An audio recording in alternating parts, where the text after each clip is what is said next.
निया लगी जलीगला 2 बखरा घर लक्षाधिक टंकार आसबाबपत्र पोड़ी पाउंस।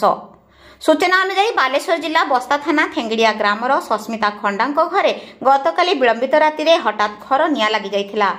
तेबे घरे केही नथिबा बेले पड़ोशी माने निया लिभाइबाकू चेष्टा करबा सहित अग्निशम बाहिनी पहुंची नियांकू आयत्त करथिले। तेबे घरे थिबा लक्षाधिक टंकार आसबाबपत्र पोड़ी पाउंस होई जाइछि। तेबे निया केउ कारणरू लागिछि ताहा जणा पड़ी नाही। गरीब परिवार होइथिबारु सरकारी सहायता पाई निवेदन करिसेंती परिवार लोक।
सस्मिता खंडा मो स्वामी जो आनंद खंडा ये तो आम स्वामी नहांती बाहर को जाइछंती मासे हला घर मो बापर रोतुनी हठात हूँ मध्यरात 10:30-11 बेले निया लगला जोरसोर पे गाँ लोक खबर देला को आसिक आम देखले घर आ किछि नाही।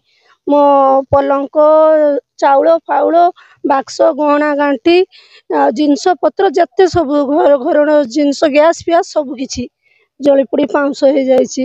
आउ तथापि 1.5 लाख टंकार जिनस हला कि घर सब जले कि किछि नाही। सिमती तो मु जानी पारुनी कि आसी निया लगेछि कि किमती लागिछि मु जानी पारुनी। हठात देखला बेले को गाँ साई पड़सार जतले खबर देले लिया लागिछि जळुछि बोली कि आसी आमे देखले निया निबेला दमकल को कहबारु से माने भी आसी कि होछि सहाय्य कले निया लिबेबारे।